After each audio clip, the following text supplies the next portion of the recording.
Ya, malam hari ini saya berupaya untuk menggambarkan atau menceritakan keluh kesah apa yang dirasakan para pedagang di hari kelima PPKM darurat ini diterapkan. Bahkan juga informasi yang tadi ada saksikan mungkin miris juga hati saya ya, tukang bubur dikenakan denda 5 juta rupiah karena melanggar prokes. Itulah yang saya bahas di malam hari ini pemirsa. Sudah hadir di sini Pak Trubus, selamat malam. Assalamualaikum warahmatullahi wabarakatuh. Kita telah tersambung dengan Mang Endang, tukang bubur yang memang diberikan ganjaran karena melanggar prokes. Tapi jelas tadi kita tanya bagaimana ya Pak Trubus ya. 5 juta Mang gitu. Endang, Assalamualaikum, selamat malam. Ya, selain juga itu saya akan mengundang atau menyapa Pak Edi Priyono, tenaga ahli utama KSP. Pak Edi, selamat malam.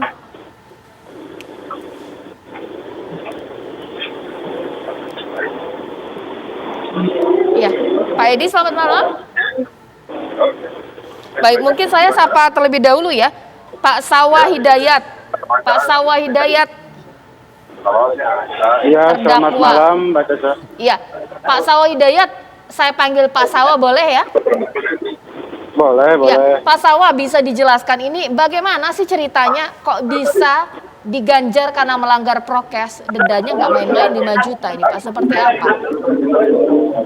Ya, pertamanya ada yang makan di tempat 4 orang, terus ada tim patroli yang melewati tempat di sini langsung ditindak karena melanggar PPKM. Baik, jadi sebenarnya Bapak memang tidak mempersilahkan ada orang makan di tempat gitu. Kalau masalah mau makan bubur semuanya harus dibawa pulang begitu? Belum sih, sebelumnya belum ada pemberitahuan. Cuman kalau dari kemarin-kemarin kan ada PSBB, ada pemberitahuan dulu. Cuma ada di membran, pemberitahuan di membran dari jam 8 sampai seterusnya. Mohon maaf, jangan makan di tempat, harus take away, harus dibungkus buburnya gitu. Karena tidak ada pemberitahuan, jadi nggak tahu kalau nggak boleh makan di tempat. Iya, sebelumnya kan dari yang ke belakang-belakang kalau lagi ada PSBB ada pemberitahuan. Iya, halo. Saya tidak dengar jelas suara Pak Sawah, bisa diulang? Nah, ya kan ke belakang-belakang. Sambil saya perbaiki komunikasi saya ya dengan Pak Sawah, mungkin saya sapa dulu. Pak Edi Priyono? Nah, saya juga masih belum mendengar suara Pak Edi. Apakah suaranya di mute, Pak? Baik. Sambil saya menunggu dengan Pak Edi, mungkin saya ke Pak Trubus. Pak Trubus, kita bukanlah pihak atau juga mungkin bagian dari menolak PPKM darurat. Betul. Saya paling mendukung kalau namanya adalah kesehatan. Betul. Tapi inilah yang terjadi, kisah-kisah seperti ini menjadi kasus bahwa karena dianggap melanggar prokes, ternyata dendanya nggak main-main. Masa tukang bubur denda 5 juta? Apakah pantas? Sesaat lagi di Apa Kabar Indonesia Malam. Ya, selain sudah ada Pak Edi Priyono, ada Mang Sawah, bahkan juga sudah ada Pak Ngadiran yang merupakan Wakil Ketua Umum DPP APPSI. Tapi sebelum ke Bapak-Bapak dari sambungan Zoom saya ini, mungkin saya terlebih dahulu ke Pak Trubus. Ya. Pak Trubus, sebenarnya apakah ini menjadi efek buruk dari penerapan PPKM bahwa satu pedagang berugi, omsetnya menurun, bahkan ada yang didenda 5 juta padahal cuma tukang bubur? Iya, menurut saya ini memang bagian dari dampak dari penegakan hukum, karena memang di dalam penegakan hukum itu ada sanksi-sanksi yang harus diterima, termasuk di dalamnya ada denda. Tapi di luar itu juga ada, misalnya karena perbuatan aparat di lapangan, misalnya terjadi di Semarang, itu ada pedagang kemudian disemprot pakai itu air damkar, itu pemadam kebakaran. Jadi itu juga ada yang seperti itu. Ada juga misalnya yang di Kudus itu pedagang sate tapi dagingnya yang dibawa. Lah ini juga hal-hal seperti itu kan menurut saya jauh lebih miris ya, karena video viral sekarang ini banyak sekali hal-hal yang pelanggaran-pelanggaran di mana kemudian sanksinya kadang terlalu berlebih-lebihan juga. Nah, karena itu menurut saya yang terkait dengan misalnya 5 juta itu kan harusnya bisa dinegosiasikan supaya, tapi itu kan putusan pengadilannya mengatakan 5 juta dan mereka ya mau nggak mau warganya menurut, tetapi ini persoalannya menjadi efek jerah juga sih. Artinya memang masyarakat yang lain untuk berkerumun itu agak takut, tapi pedagang lain juga tidak secara leluasa ya kan, Oke. persoalannya kan itu. Ya. Nah, Sekarang saya tanya kepada Pak Edi Priyono sebagai tenaga ahli utama KSP. Pak Edi, ya kita sepakat bahwa PPKM darurat ini harus ditegakkan demi menekan penyebaran virus. Tapi kalaulah dikatakan Pak Trubus di sini, kok sanksinya atau dendanya berlebih-lebihan? Masa tukang bubur didenda 5 juta? Ya, jadi pertama adalah kita lihat tujuannya dulu ya. Jadi tujuannya memang untuk membatasi mobilitas. Karena ada hubungan yang erat antara mobilitas dengan penyebaran COVID dan juga dengan kegiatan ekonomi ya. Jadi kalau dengan mobilitas dengan penyebaran COVID itu kan sejalan ya.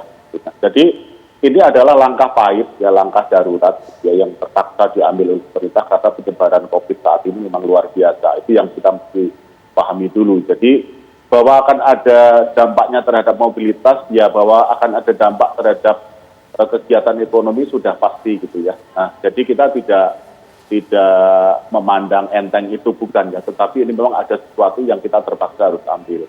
Nah, kalau seperti yang tadi ditanyakan ya masalah penegakan hukum, jadi justru begini, sekarang ini kritik yang paling banyak masuk ke pemerintah itu justru adalah karena pemerintah dianggap gagal menegakkan aturan gitu loh. Nah, ini yang mungkin kemudian menjadi masukan bagi kita ya, dan sehingga kita mencoba untuk menegakkan aturan. Nah, mengenai sanksi, ini kita harus bedakan ya, kalau sanksi melalui peradilan ya itu ranahnya ranah yudikatif ya. Kita kalau dari sisi eksekutif dari pemerintah kita nggak mau komen ya. Tapi kalau oleh petugas ya, nah itu yang kita akan jadikan masukan ya. Kita sebenarnya yang diharapkan bukan itu gitu. Tujuannya sebenarnya kan supaya taat prokes. Nah, jadi sebenarnya kalau masyarakat kemudian termasuk pedagang itu menaati prokes, saya kira yang seperti ini tidak perlu terjadi ya. Jadi minimal pakai masker, kemudian ketentuan bahwa tidak boleh makan di tempat ya jangan makan di tempat ya. Kalau misalkan tadi pedagang bubur ya jangan menyediakan mangkoknya gitu loh. Jadi memang ini yang mesti kita pahami gitu. Ini kita perlu kerjasama semua pihak. Tapi kita jadikan sebagai masukan lah Mbak, bahwa dalam proses-proses penegakan itu mungkin ada ekses tertentu yang sebenarnya kita tidak inginkan. Baik, sekarang saya ke Pak Ngadiran mewakili para pedagang pasar ya seluruh Indonesia. Pak Ngadiran, adakah sawah-sawah lainnya pedagang yang didenda jutaan rupiah karena melanggar prokes, Pak? Ya, terima kasih. Assalamualaikum warahmatullahi wabarakatuh. Sebenarnya menurut yang setahu saya, apakah aturan dan denda itu sudah disosialisasikan dengan baik atau belum? Saya merasa bahwa aturan yang ditetapkan itu belum ada sosialisasi dengan baik dan benar. Itu yang pertama.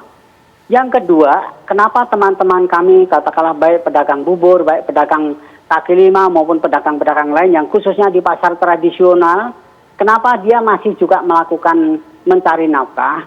Karena sampai dengan saat ini mohon maaf, kalau pedagang itu yang menurut data yang ada 12 juta lebih, itu yang ada di dalam pasar tradisional. Yang kaki lima itu kan lebih dari 7 juta. Kemudian menurut informasi dan yang saya coba lakukan bahwa sesuai instruksi katakanlah ketika itu dari Kementerian Koperasi dan UKM, kami diminta mengirim data dengan sedemikian rupa, baik data KTP, alamat dan sebagainya. Kemudian juga diminta dari lewat Menko Ekuin.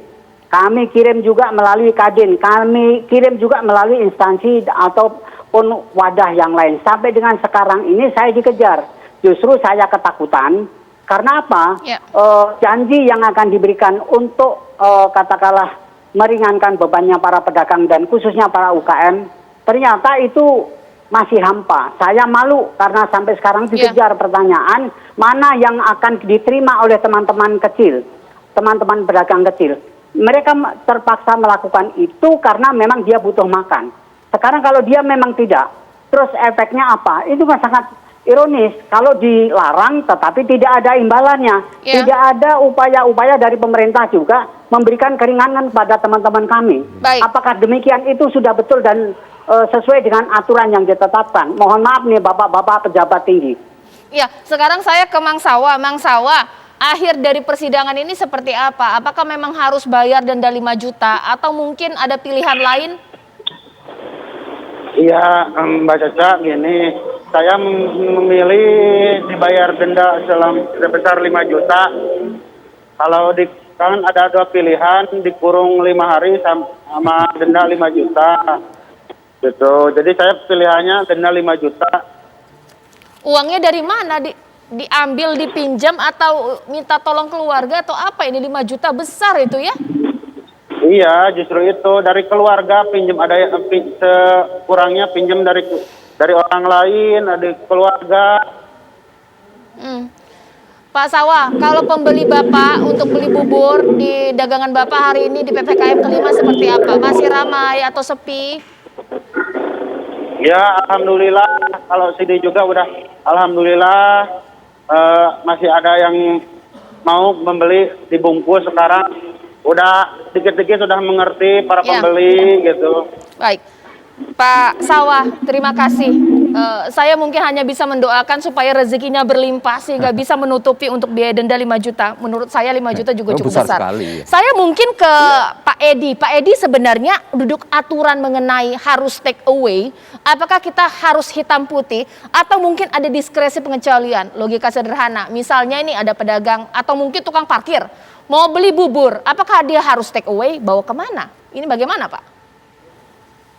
Ya kalau aturan sebenarnya bukan saya yang berwenang untuk menjelaskan, tapi saya tahu aturannya bahwa memang dalam PPKM darurat orang tidak boleh makan di tempat. Saya kira itu jelas ya, tapi bahwa kemudian yang tadi disampaikan mungkin belum tersosialisasi dengan baik, ya itu kita akan jadikan sebagai masukan ya. Saya janji akan sampaikan bahwa mungkin masih banyak pelaku usaha yang tidak tahu. Tetapi kalau aturan untuk take away itu jelas. Jadi ini sebenarnya kuncinya kan di dua pihak ya, dari pihak konsumen maupun dari pihak produsen. Terus tadi yang kalau disampaikan bahwa pemerintah nggak memberikan kompensasi itu nggak benar ya, nggak benar sama sekali gitu loh. Jadi ada berbagai skema, kita nggak bilang bahwa itu sempurna ya, tapi secara desain program itu ada. Jadi pertama ada bantuan sosial tunai BST, itu desain awalnya cuma 4 bulan, Januari, Februari, Maret, April, kemudian diperpanjang sampai Mei dan Juni, dibayarkan pada bulan Juli. Minggu ini Menteri Sosial sudah janji akan mulai cair. Nah, kemudian itu kan untuk yang keluarga tidak mampu, katakanlah demikian ya. Kalau untuk pengusaha kecil, pengusaha mikro, itu ada bantuan produktif usaha mikro. Untuk tahun 2021, ini target awalnya adalah 12,8 juta penerima manfaat, sudah tersalur 9,8 juta. Masih ada untuk 3 juta. Pendaftarannya sudah tutup, sekarang sudah dalam proses verifikasi. Nah, ini ada rencana untuk menambah lagi. Jadi tidak benar bahwa pemerintah tidak peduli dengan dampak yang dirasakan oleh para pedagang. Bahwa kemudian masih ada kekurangan di sana-sini, itu saya kira itu kritik kita terima. Tetapi tidak benar bahwa pemerintah tidak melakukan apa-apa dan tidak peduli dengan dampak yang dialami oleh para pedagang tersebut. Ya, baik. Ditahan dulu Pak Edi. Nanti mungkin saya akan perdalam ini bahkan dengan Pak Ngadiran, mengingat bantuan ini akan telah sampai atau sudah sampai ke seluruh pedagang kecil di Indonesia. Dan bagaimana dengan mekanisme? Para pedagang ini biasa kan kalau modal tuh minjam ya. Kalau tidak dagang, nah ini mereka harus bayar bunganya. Ini bagaimana? Karena pandemi ini atau PPKM darurat akan berakhir di tanggal 20. Masih ada 15 hari lagi, sesaat lagi.